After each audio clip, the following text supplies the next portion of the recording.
général allemand résolut donc de lancer une puissante offensive contre les positions françaises des deux rives. Sur la rive gauche, le 6 mars, Forges fut aux mains des Allemands. À distance de 2 km à 2 km et demi en arrière s'allongeait une série de hauteurs.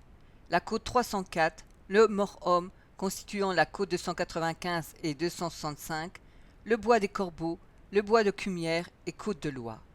Elle constituait une défense naturelle et fournissait d'excellents observatoires. Le 7 mars, les Allemands s'emparèrent de la côte de Loie et du bois des Corbeaux, mais échouèrent devant Cumières et plus à l'ouest devant le Mort-Homme.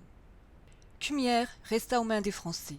Il fut le seul village détruit de la rive gauche parmi les 9 villages détruits de la guerre 14-18.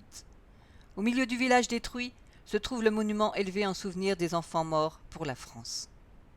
Sur ces entrefaites s'était réuni au grand quartier général un conseil de guerre des Alliés les 12 et 13 mars. Cette conférence était la deuxième, tenue entre les adversaires des puissances centrales. Le 14 mars, les Allemands voulurent s'emparer à tout prix de l'observatoire que constituait le Mort-Homme. Avec la côte 304, le Mort-Homme a été une des positions les plus disputées de la rive gauche de la Meuse. C'est un massif de 2 buttes jumelles. Les Allemands enlevèrent une des 2 crêtes, la côte 265. Le 17, le général Roch succéda au général Gallieni au ministère de la Guerre. Ayant des problèmes de santé, ce général mourut le 27 mai 1916 à Versailles. Le 20 mars, l'ennemi occupa le bois de Malencourt, dont la partie sud-est, dite réduite à Vaucourt, labyrinthe de tranchées, de boyaux et d'abris, permit l'accès des pans de la côte 304. Il fut abandonné par ses défenseurs, mais 3 bataillons du lieutenant-colonel de Malheré reprirent ce réduit d'Avocourt le 29 mars. Malheureusement, ce lieutenant-colonel tomba à la tête de ses hommes. Les Allemands ne purent jamais dépasser le bois d'Avocourt, mais il ne reste pas grand-chose, étant la lutte y fut rude. Le général Largot fut tué le 26 mars dans ce secteur. Le général Joffre fit de fréquentes visites à Souilly. À chaque nouvelle menace d'attaque, le général Pétain, chef de la 2e armée, me demanda des troupes fraîches. Alors les soldats arrivèrent, si bien qu'à la fin de mars, il ne me resta plus qu'un seul corps frais disponible, le 9e corps. Sur la rive droite, le village et le fort de Vaux furent attaqués les 16, 18 et 30 mars. Ce n'est que le 2 avril que l'ennemi parvint à occuper la totalité du village. Une chapelle a été élevée à la mémoire des civils.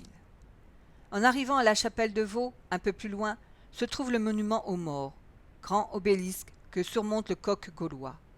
À ses pieds sont sculptés les mots célèbres « On ne passe pas ». L'attaque du 2 avril permit l'ennemi de s'infiltrer dans le bois de Cayette, entre Douaumont et le bois de Vaux-Chapitre. Une contre-attaque du 74e régiment d'infanterie le débusqua aussitôt. C'était un régiment de la 5e division d'infanterie du général Mangin.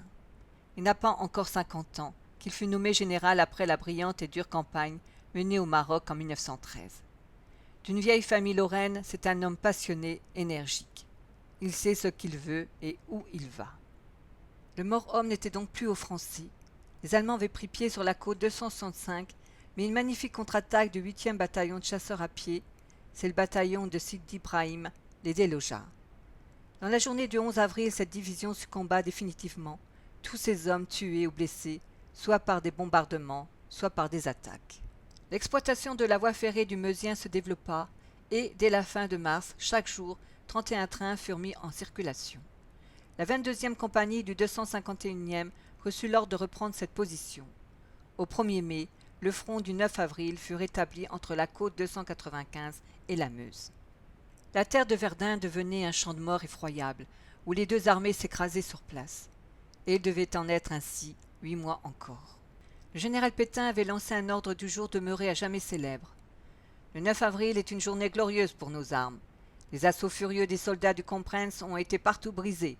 Fantassins, artilleurs, sapeurs, aviateurs de la 2e armée ont rivalisé d'héroïsme. Honneur à tous. Les Allemands attaqueront sans doute encore, que chacun travaille et veille pour obtenir le même succès qu'hier. Courage, on les aura.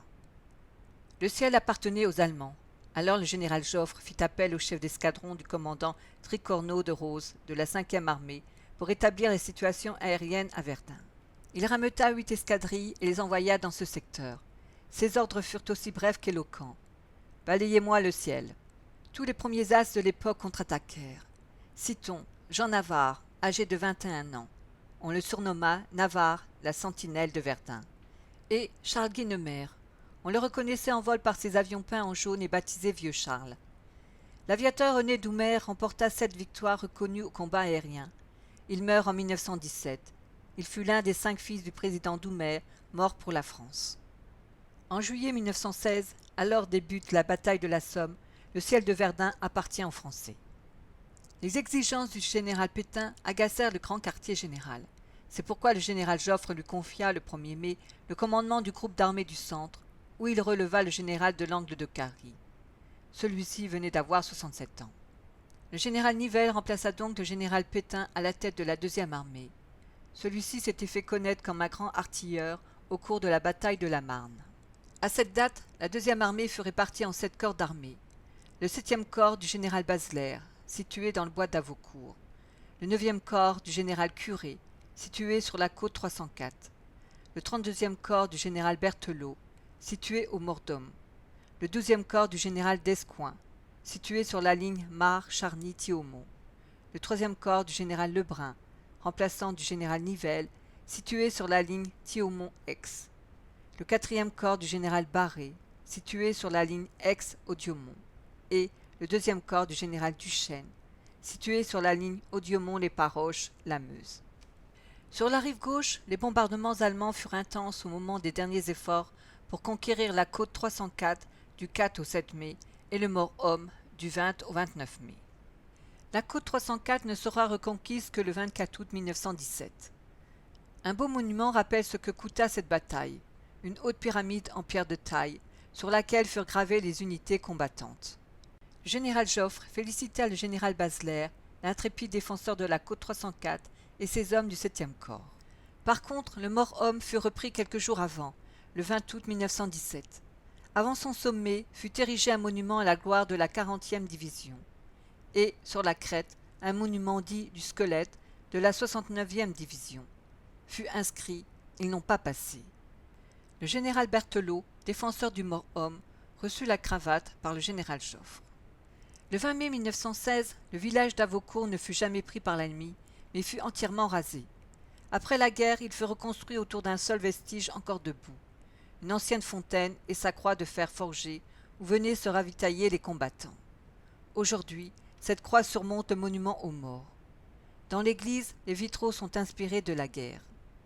À la sortie du village se trouve un cimetière militaire. Esne en Argonne fut dévasté par les obus. Il sera reconstruit après la guerre. Dans ce village se trouve un monument aux morts. Attaquées pour la première fois le 20 mars 1916, les premières lignes françaises de la côte 304, bouleversées par les bombardements, ne seront finalement prises que lors de l'attaque du 9 avril. Les villages d'Aucourt et de Malencourt, devenus des pièces maîtresses du dispositif allemand, ne seront libérés que fin décembre 1918 par les Américains. Aujourd'hui, sur le plateau entre Esne et Avocourt, le cimetière militaire de regroupement où reposent 6661 soldats est le témoin de la violence de ces combats. Non loin de là, un monument encadré de 4 marronniers rappelle le souvenir du 173e régiment d'infanterie venu de Corse. Les Allemands ne réussirent pas à rompre le front dans la région de Cumières. Sur la rive gauche, ils ont atteint un front qu'ils ne pourront plus jamais dépasser. Chattancourt, situé au pied de la colline du Mort-Homme, se retrouva en première ligne. La population dut évacuer. De nos jours, la tranchée de Chattancourt est un lieu unique en son genre. À 7 km au nord de Verdun, dans le village de Charny, a été installé un hôpital pour réparer les canons. Sur la rive droite, près de l'étang de Vaux, un monument marque l'endroit où le 1er bataillon de chasseurs à pied a bloqué le 31 mars, au prix de très lourds sacrifices, la progression de l'ennemi qui était en train de s'infiltrer entre les forts de Douaumont et de Vaux. Bras-sur-Meuse, totalement détruit, fut l'un des points d'évacuation de blessés. Ce village comporte un vaste cimetière, 3714 soldats y reposent. Il contient aussi 2 ossuaires où sont reposés les restes de plusieurs milliers de morts non identifiés. Le général Pétain, chef du groupe d'armée du centre, reçut l'ordre de prendre possession du fort de Douaumont. L'opération sera exécutée par la 5e division d'infanterie du général Mangin. Le 19 mai, 300 obus se concentrèrent sur un front de 1400 mètres dans le secteur du fort de Douaumont. Des obus à gaz toxiques alternèrent avec des obus explosifs. Sachant la date de l'attaque, le 22 mai, les Allemands se préparèrent au choc. Et le 24, ils réussirent à dégager le fort. ce fut un échec total pour les Français. À partir de juin, les Allemands essayèrent par 3 fois d'atteindre la côte Saint-Michel-Belleville, dernière crête dominant Verdun.